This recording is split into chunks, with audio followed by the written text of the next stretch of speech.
எல்லோருக்கும் வணக்கம். ரொம்ப நாள் ஆச்சு வீடியோ போட்டு. சும்மா தான் இருந்தேன் நான் வீட்டில். என்னமோ அது போடுறதுக்கு மூடு இல்லை. எனக்கு யூடியூப்பில் வீடியோ போடணுன்னா மனசு இருக்கணும், போடணுன்ற நினைப்பு இருக்கணும். அது ரெண்டுமே இல்லாதப்போ நான் எப்படி வீடியோ போட முடியும்? ரொம்பவே மனசு பாதிக்கப்பட்ட மாதிரி, ரொம்ப பல பிரச்சனைகள்.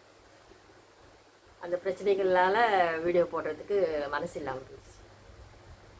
இப்போது இன்னைக்கு அனௌன்ஸ்மெண்ட்டு, நம்ம முதலமைச்சர் 1000 மருந்து கடைகளை வந்து ஓப்பன் பண்ணுறதா போட்டிருக்காங்க. ஏற்கனவே சொல்லியிருக்காரு 500, நம்ம தமிழ்நாடு தான் முதன்மையாக இருக்குது, 500 ஆஸ்பத்திரிகள் செயல்படுது. ஆஸ்பத்திரி ஒரு ஆஸ்பத்திரி வரும்போது நான் நினைப்பேன், எதுக்கு மனுஷங்களை நோயாளி ஆக்கிறதுக்கான்.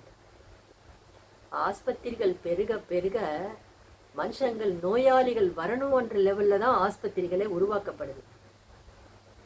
டாக்டர்ஸ் படிக்கணும். ஒரு டைமில் எனக்கு டாக்டர் தொழில்னாலும் டாக்டர் படிக்கணுன்னாலும் அவ்வளோ இன்ட்ரெஸ்ட், ரொம்ப இஷ்டம். நான் ஃப்ராக் டிசெக்ஷன் பண்ணும்போது 2.5 மணி நேரம் டிசெக்ஷன் பண்ண வேண்டியது 1/2 மணி நேரத்தில் ஃப்ராகை கட் பண்ணி அந்த பார்ட்ஸ் எல்லாம் வச்சு எல்லாம் பண்ணி அந்த பின்னெல்லாம் வச்சுட்டு 1/2 மணி நேரத்தில் நான் கிளம்பிடுவேன் எக்ஸாம். அது அப்போது நான் போனதுக்கப்புறமா இந்த எல்லா ஸ்டூடெண்ட்ஸ்லேயும் வரவழைச்சி அதை வந்து காட்டி, பாரு 1/2 மணி நேரத்தில் எவ்வளோ நீட்டு டிசெக்ஷன் பண்ணியிருக்கு சாந்தேன்னு ஜுவாலஜி மிஸ்ஸு காட்டினாங்க. அடுத்த நாள் ஸ்டூடெண்ட்ஸ் என்கிட்ட சொல்கிறாங்க. அப்போது ஒரு டாக்டருக்கு ஒரு ஆப்ரேஷன் பண்ணால் அது செய்யறது ஒரு நீட்டாக ஒரு நல்லா பண்ணணுன்றது தான் அது கணக்கு. அப்போ நான் டாக்டராக ஆக வேண்டியது.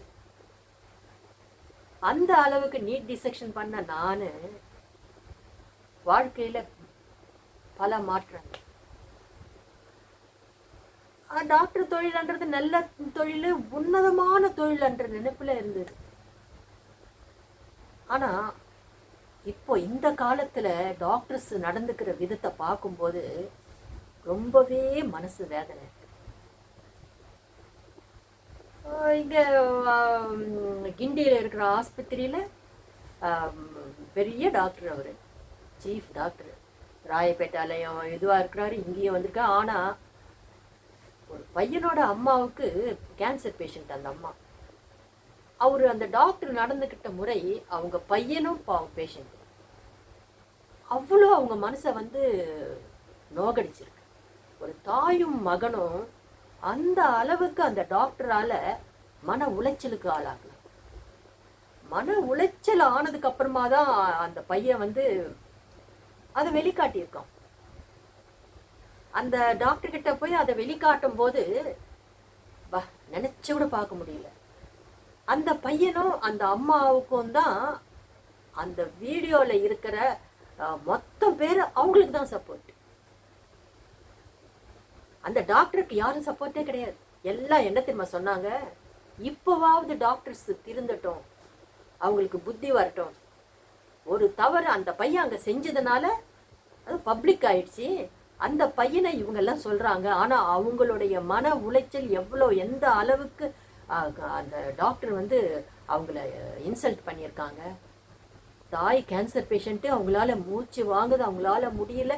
அந்த அளவுக்கு பாதிக்கப்பட்ட தாய் எந்த அளவுக்கு மனசு இறந்துடுவேன்ற நினைப்பு அவங்களுக்கு தெரியுது.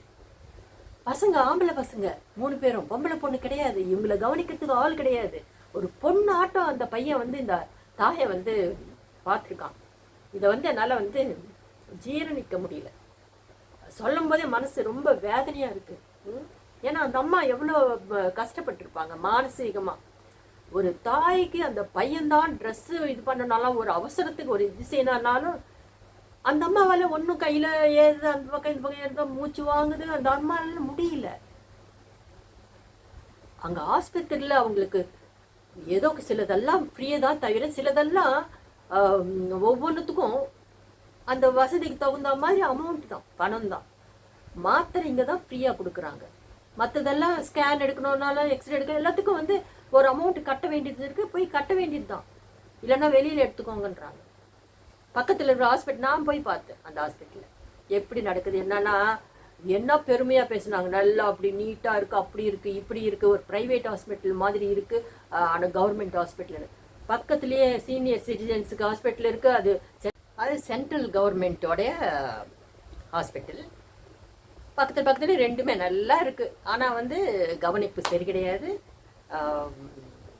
பார்க்குறதுக்கு வா வா சொல்லிட்டு அது ஒரு புக்கை போட்டு கொடுத்துருவாங்க. அந்த புக்கை போட்டு கொடுத்துட்டாங்கன்னாவே அதில் இஷ்டத்துக்கு எழுதி கொடுக்கறது என்னமோப்பா நடக்குது. அந்த மாதிரி ஹாஸ்பிட்டல்ஸ் நிறைய பெருகி போச்சு. இப்போ 1000 மருந்து கடைங்களை ஓப்பன் பண்ண போகிறாரு முதலமைச்சர். மருந்துங்களால் மக்கள் வந்து அதுவே கதி என்ற மாதிரியே தன் வாழ்க்கை ஃபுல்லாக மாத்திரை மிழுங்கி ஒரு நோய்க்காக மாத்திரை மிழுங்குனா இன்னொரு நோய் வருதுன்றாங்க. மருந்து கடைங்களை பெருக்கி என்ன மக்களுக்கு என்ன வரப்போகுது? மருந்து கடைகளில் நிறைய லாபம் வருதுன்றாங்க. அந்த மருந்து உற்பத்தி பண்ணும்போது அது ரொம்ப கம்மி அமௌண்ட் தானா. அந்த உற்பத்தி இது வந்து ரொம்ப சீப்பாக உற்பத்தி ஆகுதான். அதை வந்து பல மடங்கு அதிகமாக அந்த இங்கே வந்து சேல்ஸ் பண்ணுறாங்க. ஆனால் ஏற்கனவே நிறைய வந்துடுச்சு. நிறைய பேர் வீடியோவில் சொல்லிட்டாங்க. நிறைய பேர் எனக்கு பெரிய பெரிய டாக்டர்ஸ் ரிசர்ச் பண்ணுறவங்கள நிறைய பேர் எனக்கு முதல்லையே எத்தனையோ வருஷம் முன்னாடியே சொன்னாங்க. அதெல்லாம் இப்போ நடைமுறையில் பார்த்துக்கிட்டு இருக்கோம். அவ்வளோ காஸ்ட்லியாக மாத்திரைங்க விற்கிறாங்க. அதனுடைய உற்பத்தி இது வந்து ரொம்ப சீப்புன்னு. மகாராஷ்டிராவில் ஒருத்தர் ஒரு ஹாஸ்பிட்டலில் நடத்திட்டு இருக்காரு. அவர் வந்து இந்த மாதிரி மருந்து கடை வந்து சீப்பாக மருந்து அந்த ஹாஸ்பிட்டல்லையே இவர் வந்து கொஞ்சம் ரொம்ப சீப்பாக கொடுக்குறாராம். அப்போ கேட்டிருக்காங்க, இந்தியாவிலேயே வேறு எங்கேயுமே இந்த மாதிரி கிடையாது, நீங்கள் வச்சு நடத்துகிறீங்க, எல்லாம் மருந்தெல்லாம் ரொம்ப வெளியில் வாங்குற இதுக்கும் சீப்பாக இருக்கேன்னு. ஒரே மருந்து வேறு ஹாஸ்பிட்டலில் அவங்க இவங்க வந்து சொல்லி எங்கள் கம்பெனி வாங்குங்க அது இது சொல்லிட்டு அவங்களுக்கெல்லாம் ஃப்ரீயாக கொடுக்க வேண்டியதெல்லாம் அது இது கொடுத்து மருந்து வாங்குற மாதிரி இது பண்ணிடுவாங்க. அதே மாத்திரை மருந்து அங்கே கிடைக்கிற அந்த மாதிரி செஞ்சுடுவாங்க. அது வந்து ரொம்ப காஸ்ட்லியாக விற்குமா. அதே குணம் இருக்கிற மருந்து அதே மருந்து இங்கே வந்து சீப்பு. அப்போ அந்த டாக்டர் சொன்னார், அதே மருந்து தாங்க நாங்கள் சீப்பாக கொடுக்குறோம், ஆனால் அங்கே காஸ்ட்லியாக விற்கிறாங்கல்ல. அப்போ என்ன லாபம் போட்டு விற்றுக்கிறாங்க. அந்த மாதிரி மருந்து கடைகளில் நிறைய லாபம் இருக்குது. இப்போ எங்கெங்கே எதுலெல்லாம் லாபம் இருக்கோ அதுதான் வியாபாரமாக நடக்குது. 1000 மருந்து கடைங்க ஓப்பன் பண்ணி கொஞ்சம் சீப்பாக கொடுத்தா கூட அதனுடைய உற்பத்தி இது வந்து தயார் பண்ணுற இடத்துல ரொம்ப சீப்பாச்சு. ஏன் மகாராஷ்டிராவில் இருக்கிறவங்க சீப்பாக தானே கொடுத்துட்ருக்காரு மக்களுக்கு. இப்போ 1000 கடைங்களை ஓப்பன் பண்ணி அதில் எவ்வளோ லாபம் வந்தாலும் லாபம் தான் இவங்களுக்கு. எப்படி இருக்கு பாருங்க வியாபாரம். நாடு எங்கே போகுது? நான் முதல்ல ஏற்கனவே சொன்னேன், சாதாரண மிடில் கிளாஸ் ஃபேமிலி, சாதாரண மக்கள், ஏழை மக்கள் வாழற மாதிரி நம்ம நாடு கிடையாதுன்னு. அதை சரியா நிரூபிச்சுக்கிட்டு போற மாதிரி நடவடிக்கைகள் அப்படி இருக்கு. எப்படிதான் அது விமோசனம் வரப்போதோ ஒண்ணுமே புரியல. அடுத்த வீடியோல பார்க்கலாம்.